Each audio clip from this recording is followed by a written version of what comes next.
하나님 말씀은 구약성경 여호수아 12장 1절에서 6절까지입니다. 우리 같이 한 목소리로 함께 읽겠습니다. 이스라엘 자손이 요단 저편 해 돋는 쪽 곧 아르논 골짜기에서 헤르몬 산까지의 동쪽 온 아라바를 차지하고 그 땅에서 쳐 죽인 왕들은 이러하니라. 시혼은 헤스본에 거주하던 아모리 족속의 왕이라.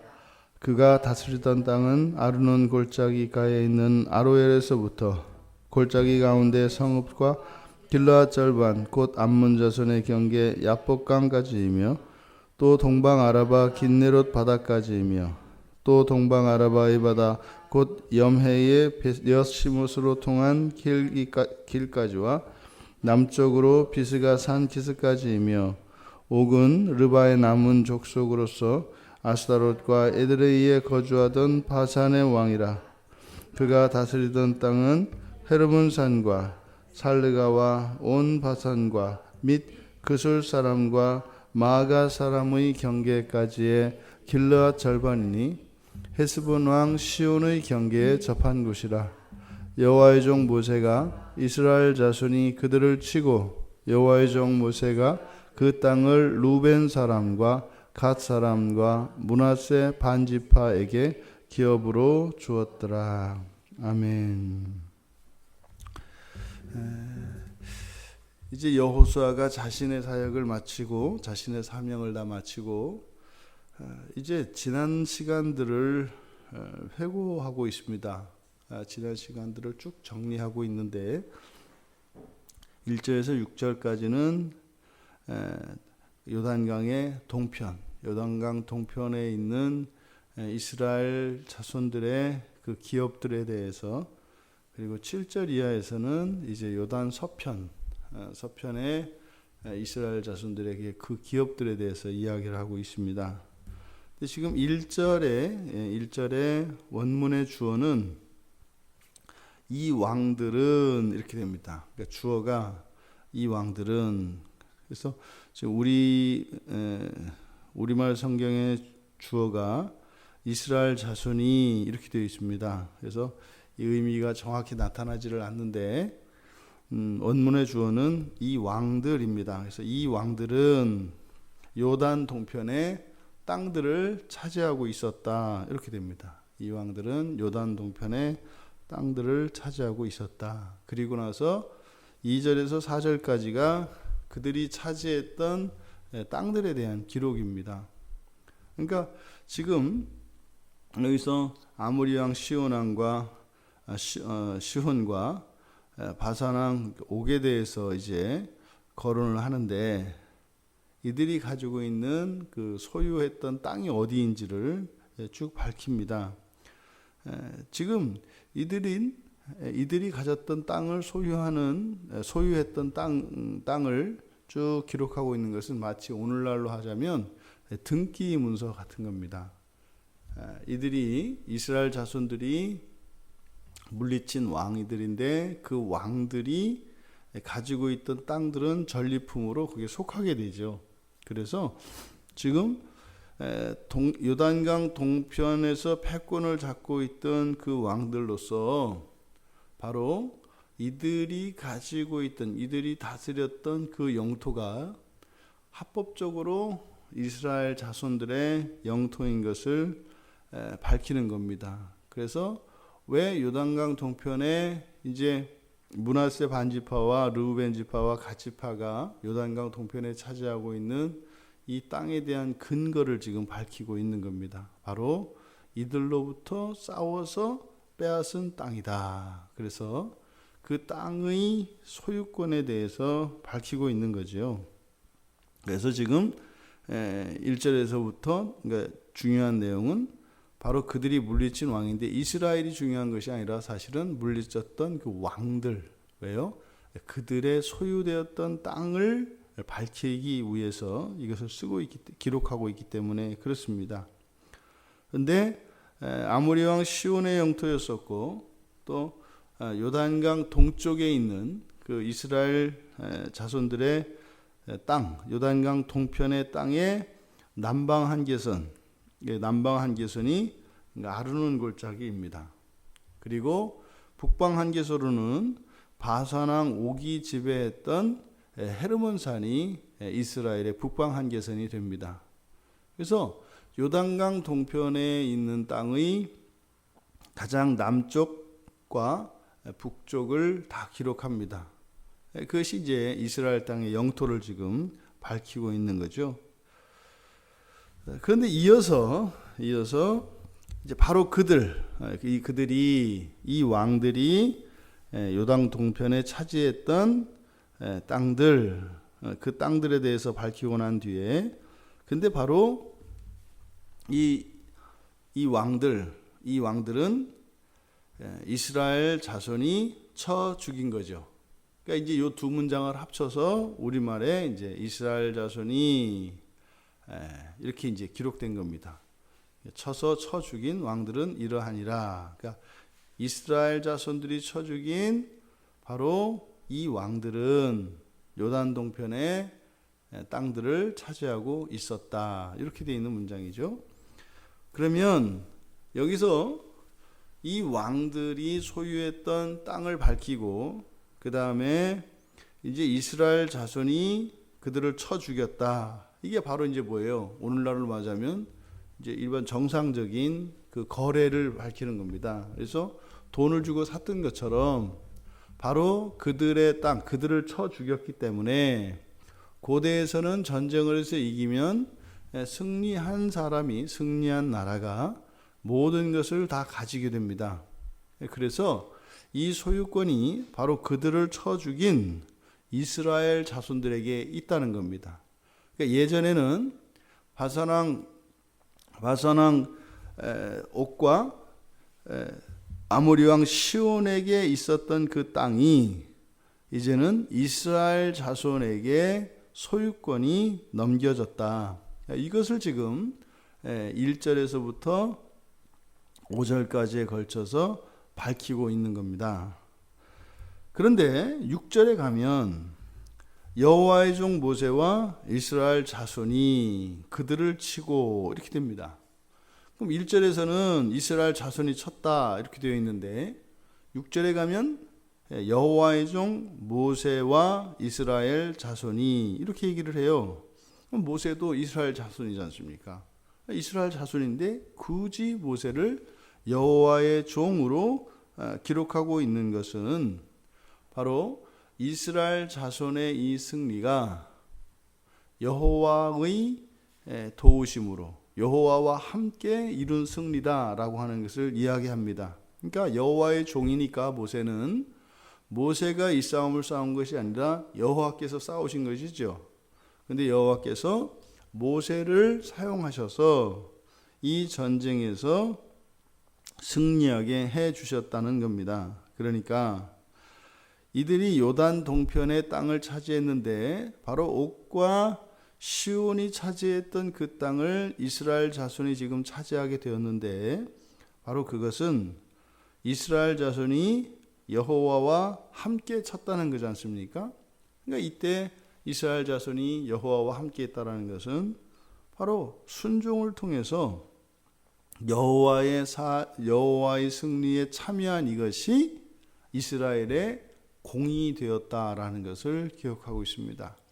순종은 하나님 백성들의 의무입니다. 그런데 그것이 또한 동시에 공이 됩니다. 그래서 그 공은 반드시 하나님께서 인정해 주시고 그것에 대해서 복을 주시는 것이죠. 그런데 이어서 그렇게 치고 난 뒤에 여호와의 종 모세가 그 땅을 르우벤 사람과 갓 사람과 므낫세 반지파에게 기업으로 주었더라. 싸움은 같이 했습니다.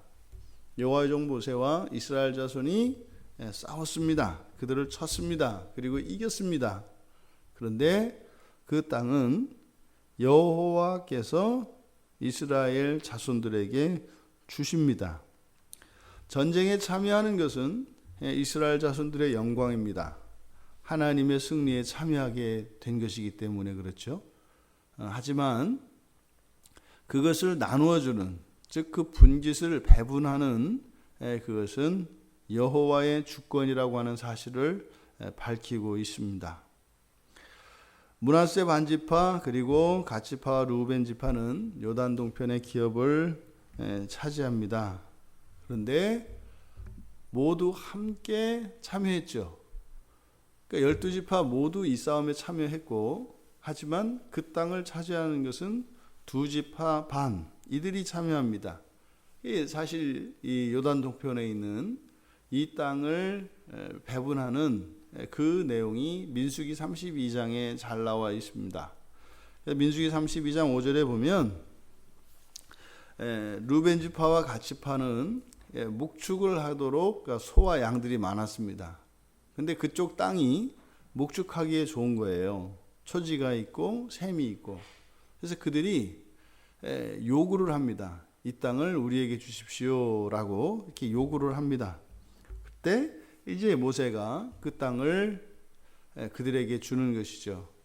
그러니까 하나님께서, 그러니까 여호와 하나님께서 분깃을 나누어 주시는 절대 주권을 가지고 있습니다만, 거기에는요, 우리들에게 적합한 것으로 주시고 또한 우리들의 요구에 응하십니다. 그런데 그 요구하는 그들은 바로 그 싸움에 참여하는 자들이죠. 그러니까 하나님의 싸움에 참여하고 하나님께 순종하는 자들에게는 요구할 수 있는 권리가 있습니다. 그것이 우리가 하는 기도인 거죠. 우리의 기도는 하나님 말씀에 순종하고 예수 그리스도를 믿는 이들에게 허락되어진 정당한 권리입니다. 그래서 우리가 우리에게 필요한 것들을 예수의 이름으로 하나님께 청하는 것이죠. 이게 기도입니다. 그러니까 지금 이들이 2지파 반 이 요단 동편의 이스라엘 자손이 차지한 기업을 차지한 이것을 통해서 보이지 않으시는 하나님, 만유의 주제이신 하나님이 이 세상을 살아가는 여전히 죄 가운데에서 완전히 자유로울 수 없는 하나님의 백성들을 어떻게 다루시고 또 그들에게 어떻게 복을 주시는가 하는 것을 오늘 성경은 보여주고 있습니다. 또 이들이 지금 2지파 반 요단 동편에 땅을 차지한 이들이 완전히 이스라엘 전체와 독립국가로 떨어져 나오는 것은 아닙니다. 땅을 차지합니다만 이들은 영원히 한 이스라엘 국가죠. 그것이 이들의 독립성과 함께 전체성, 이스라엘 12지파 전체가 또 하나의 민족이고 한 나라라고 하는 이것은 절대로 깨어지지 않는 것입니다. 오늘날 교회는 이것이 12지파가 아니라 그리스도인 한 사람 한 사람 개인으로 나뉘어지죠. 나라와 또 교회들로 나뉘어지죠. 여기 이제 우리 교회가 있고 여기 옆에 또 다른 교회도 있고 이렇게 또 다른 교회도 있고, 이것은 각자의 필요에 따라서 교회를 시작하면 누구나 교회들이 다 하나님께 기도합니다. 하나님 예배당 주십시오. 하나님 우리 함께 드릴 하나님의 그 백성들 함께 예배할 예배자들을 주십시오. 분깃에 따라 하나님 이렇게 주십니다. 근데 이런 개별적인 이런 개별성은 전체성을 해치지 않습니다. 그래서 언제나 이 세상에 있는 모든 교회가 하나인 것이죠. 우리가 요단 동편의 이 기업을 어떻게 차지했고 그리고 누구에게서 차지했으며 또 그것을 어떻게 누구에게 분배했는가 하는 이 과정을 여호수아가 기록하고 있습니다. 여러분들의 신앙은 다 거기에 여러분들의 신앙은 다 근거가 있습니다. 그래서 역사적인 역사성이 있죠. 우리 기독교에는. 그래서 우리가 사도적 전통을 따라서 하나님의 그 약속을 믿으며 성경을 유일한 우리들의 삶과 신앙의 기준으로 삼고 나아갑니다. 그래서 이 법통이 있단 말이죠. 법통. 그러니까 법적으로 우리 기독교는 법적인 효력이 있고 그것에 대해서 의무와 권리로 묶여 있습니다. 우리가 예수 그리스도를 믿는 믿음 안에 살아갑니다만 하나님께서는 스스로 당신 자신을 언약 안에 구속시킴으로써 하나님의 백성, 그러니까 죄 가운데 있는 하나님의 백성들과 이 관계를 객관적으로 합법적으로 유지해 나갈 수 있도록 제도적 장치를 마련해 놓으신 겁니다. 그게 바로 언약이죠. 그럼 이 언약은 하나님의 전능성조차도 깨트릴 수 없도록 만들어져 있습니다. 그 이야기는 죄인된 우리들에게 절대적인 보장을 약속하는 거죠. 하나님이 전능하시기 때문에 하나님의 그 전능을 일방적인 그런 힘으로 사용해서 우리들과의 관계를 하나님 마음대로 어찌할 수 없도록 스스로 무장해제 시키신 것이 언약입니다. 근데 그 언약이라고 하는 것은 하나님의 모든 영광과 권세를 스스로 포기하신 것이 되는데, 그러면 그 언약에 참여하는 우리들도 그래야 마땅하지 않겠습니까? 하나님은 모든 것을 내려놓고 나왔으니까 우리도 모든 것을 내려놓고 가야 되지 않아요? 그게 정상이죠. 근데 우리의 실상을 보면 오히려 그 언약을 목줄 삼아서 하나님을 쥐고 흔들려고 합니다. 거기에서 하나님의 위대하심이 나타나는 거예요. 우리가 모든 것을 다 내려놓고 언약의 자리에 갔는데 상대방이 그것을 이용해서 나를 좌지우지하려고 한다면 우리 같으면 어떻게 되겠어요? 언약 취소죠. 언약 취소가 아니라 죽는 거죠. 이거는 은혜를 원수로 갚아? 너는 뭐 살 가치가 없어. 이렇게 하는 거죠. 그런데 어떻게 해요? 끌려다니시죠. 이게 딜레마입니다. 또 죄를 지으면서 이게 하나님 맞긴 맞아? 이렇게 가는 거예요. 내가 이렇게 해도 나를 안 죽이네? 힘이 있긴 있는 거 아니야? 아니야? 이거 그냥 괜히 그러는 거 아니야? 그냥 책 속에 있는 얘기들이고 그냥 내 생각 속에 있는 거 아니야?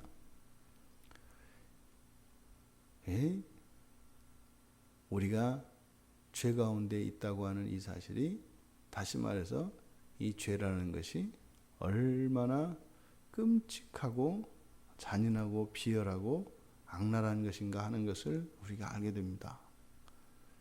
우리들 사람 사이에서도 그렇게 하지 않습니다. 그죠? 누군가가 나에게 작은 친절이라도 베풀면 그것을 기억하는 법입니다. 그래서 그걸 되갚죠.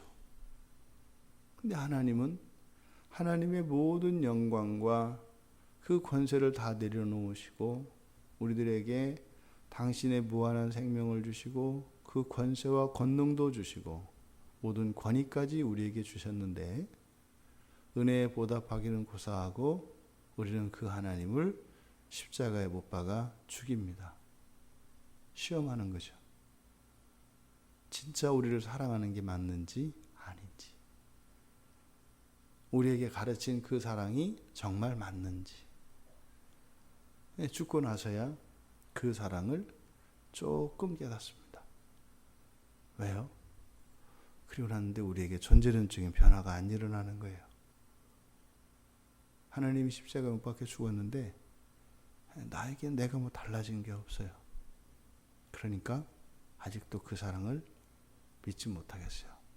그러니까 고작해야 예수님이 십자가에 못 박혀 죽으셨을 때 아닌 건 아닌가 보다. 아닌 건 아닌가 보다. 하나님이 죽으시는데 거기서 우리가 얻는 깨달음은 그 정도예요.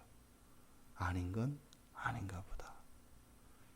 정말 진짜구나. 이것은 오순절 성령이 강림하시고 난 뒤에, 성령이 임하시고 난 뒤에라야 비로소 그 사랑이 정말 참 사랑인 것을 깨닫게 됩니다. 우리가 우리의 삶 속에 이미 지금 역사적으로 이스라엘의 두 지파 반이 요단 동편에 기업을 차지했던 것은 역사적 사실이고 그들은 그 땅에서 살았고 그 땅의 유익을 누렸습니다. 그런데 그것이 참으로 하나님께서 주신 것이고 하나님과 함께 하신 것이라고 하는 그 믿음이 생기는 것은 바로 성령이 우리 안에 임하시고 나서야 그것이 가능해집니다. 이미 우리들에게 하나님이 주신 기업이 있죠. 우리들의 가정 안에서 우리들 개인들의 삶 속에 하나님이 주신 그 기업들이 있습니다. 첫째로는 자녀들이 우리의 기업이 되는 것이고 또 우리들이 가지고 있는 재산, 관계 이 모든 것들이 다 기업이 되는 것이죠. 그런데 그것이 참으로 하나님께서 나에게 주신 그 기업이라고 하는 그건 사실은 사명이죠. 그것이 나의 사명으로 받아들여지기까지는 참 오래 걸립니다.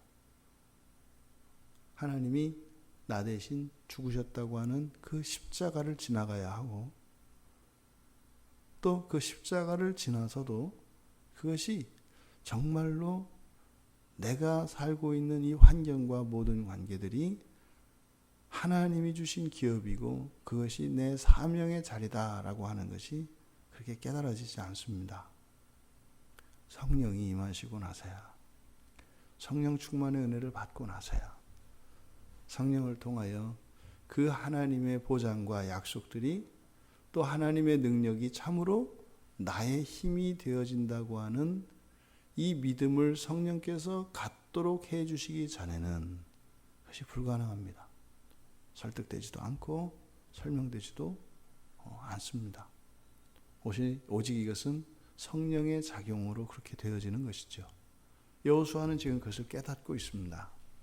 여러분, 우리들에게 하나님이 주신 기업은 우리들의 사명과 직결되어 있습니다.